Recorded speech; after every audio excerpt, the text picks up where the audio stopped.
sometimes when you get into the club, you just like, you walk in and it's like, just something comes over your body and you hear the music and like, you're rich. You are rich, okay? Like you got the money.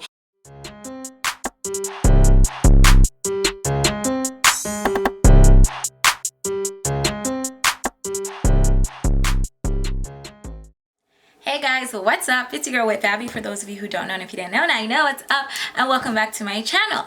So in today's video, as you guys can see by the title, I'm going to be talking about the stupidest mistakes I made with my money in my early 20s. I am still in my early 20s, but I have grown a lot. And I did a poll on my Instagram if I should talk about this or if I should talk about starting my business. And this one, I'm going to do both videos, but I'm starting off with this one, okay?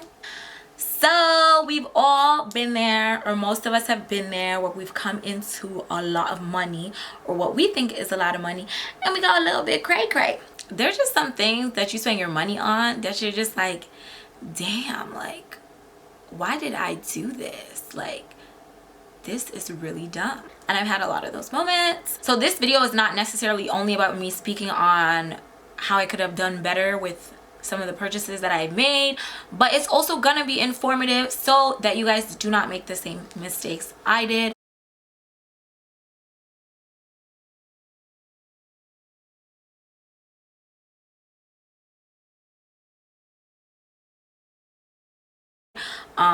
Obviously I'm very fortunate to be in a position that I can work and that my work provides me with money to do the things that I want for now, for the most part. So yeah, let's just get into it.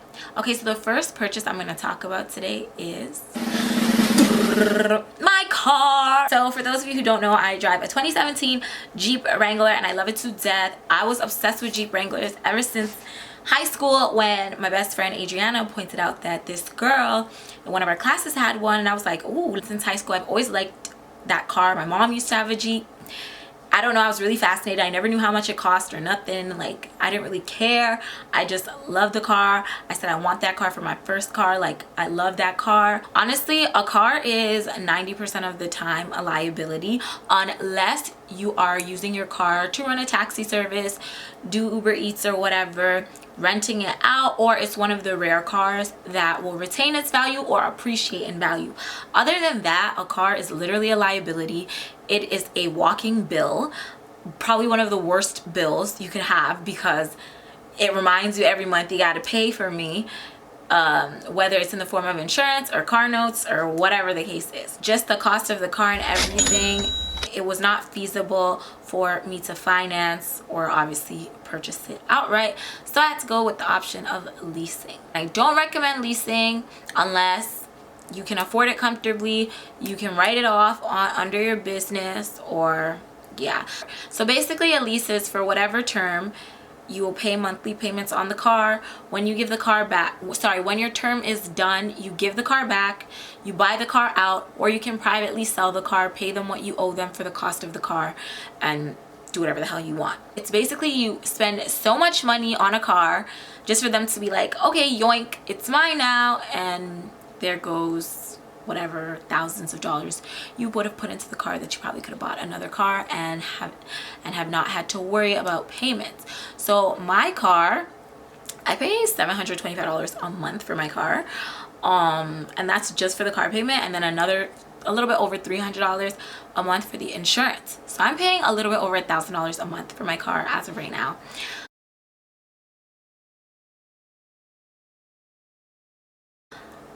Honestly, it is not the best. It's very silly. It's not necessary. I don't need to be riding around in a Jeep. So it's one of those things, I really didn't need a Jeep. I'm fine. I'm still paying. Haven't missed a payment. Like, there's no issue there, but it's just one of those things. I don't regret it because I love my car, and it obviously, my job requires me to be mobile, so it's not necessarily the worst thing I've ever done. However, I could have been a lot smarter with what I was purchasing, just because I didn't need a Jeep. So whenever you're getting a car, think if you really need that kind of car, if you can avoid having payments, if you can avoid crazy insurance, do it. Okay, the next thing which attacks most of us is designer items or high-priced shoes, clothes, jewelry. I'm just grouping them all into one. I don't really buy jewelry, at least not expensive jewelry. I'm not super crazy about jewelry. Like, I like jewelry, but I've never really bought like nothing crazy, at least not for myself. Shoes, I've bought some high-priced shoes, but with shoes I'm always wearing them, so it's like nothing. Purses. I do like my purses. I used to be like obsessed with purses at one point. I had a purse phase where I was just like purse. Screenshots of purses. Like, my worst purse purchase. Well, I'll say that 10 times. Purse. Okay. Not my worst, my stupidest purse purchase that I do regret. And honestly, this is the one thing on the list. If I could take it back or rewind that day, I wouldn't have done it because it was just so unnecessary. I'm even mad at myself, like in hindsight. That's why they say it's 2020, that I let it happen. So this purse that you guys see up here, it is filled with dust, honey, because I don't wear it. This is a Celine tote purse that I bought. I bought this when I was 20. Oh my god, the amount of money I spent on that purse. I spent $4,000 on that purse. $4,000. And this is not even to brag because it was so stupid. Like, it was so unnecessary, and I was like, I just really wanted to reward myself with something because I bought it like for my birthday. I don't even use it that much. If it was something I wore religiously and every single day, I'd be like fine with it because at least it's getting its use.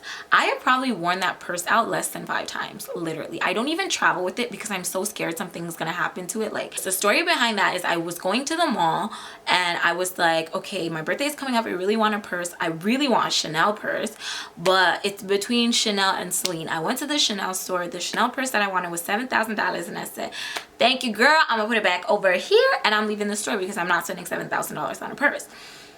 Then I went to Celine and I really saw this purse, and the outfit that I was wearing that day looked so cute. You know, the guy was hyping me up. He was like, yeah, girl, like, you look good. Like, ooh, like, you know, whatever. And I was like, yes, look at me, my Celine purse. Like, I wasn't really doing it so much for hype because a lot of people didn't even know what Celine was, that like a lot of people around me. So obviously people knew what Celine was, but it literally wasn't a hype thing. I'm like, oh, I have to have the latest, because I don't know if that was the latest. Like, I don't know, I just like that colorway. I felt like, you know, I've been working my butt off. Like, this will be a great gift for myself. Like, really happy. And then probably like a week after, I'm like, why did I buy this? Like, that is like, let me tell you guys, people say, oh, purses, it's good for collecting this and this. They appreciate and value. Just like with everything, it's certain things.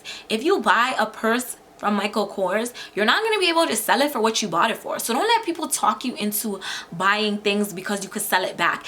And it's like, don't buy things with the intention to sell it back because you shouldn't be buying it. There are some purses that I love and I wear them so much. It's like, you can't tell me nothing because like, I love those purses.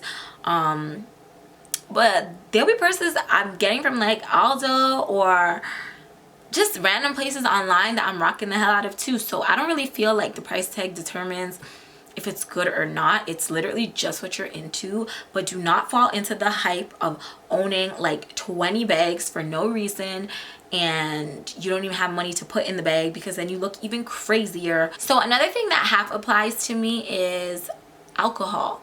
And I say it like that because I'm not a big drinker at all, but sometimes when you get into the club, you just like, you walk in and it's like, just something comes over your body and you hear the music and like, you're rich. You are rich, okay? Like, you got the money. You want a shot? You want a shot? Oh, psh, forget the shot. We get in the bottle, okay? And it's weird because I do not be just walking into the liquor store like, shoot. But when I just be in that atmosphere, I be like, bartender, give me 3 shots, give me 5 shots. Oh, everyone give me 10 shots. The stupidest thing I ever did in regards to alcohol was my birthday that just passed. I spent $1,200 on a booth, which is like a table, a section, whatever. It's so dumb, like mind-blowingly dumb. Like,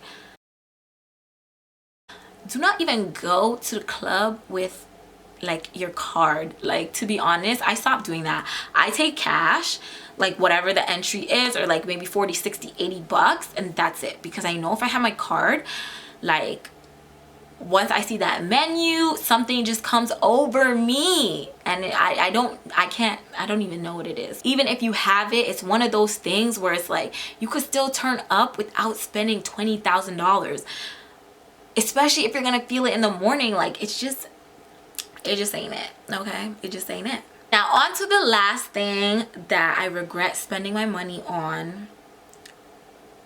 Everybody and their mama can relate to food. But not only like just food, because we need food to survive. All those apps, sometimes it's excessive. Like, no, sometimes it's really excessive. Like, there was a point in my life I was working so much, I just couldn't cook. Like, I just had no energy. I would just like, when I came home, like, no, I didn't even have groceries, and I'm like, I'm not about to starve.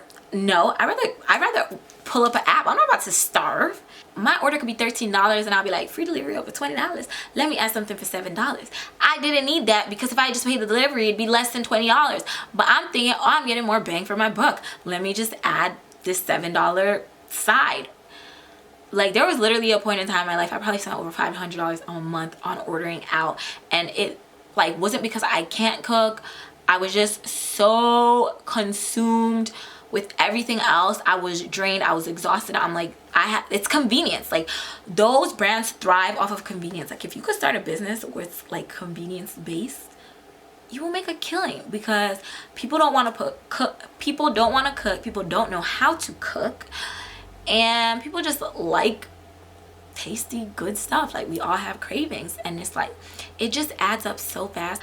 I will get like something from this restaurant, something from this restaurant. Oh, I'm gonna save it for tomorrow. Then tomorrow comes, ugh, it's kind of cold, let me just get this. Then the next day it's like, oh, that food's old, so let me throw it out. Now I gotta order food again. Like, it was pretty bad.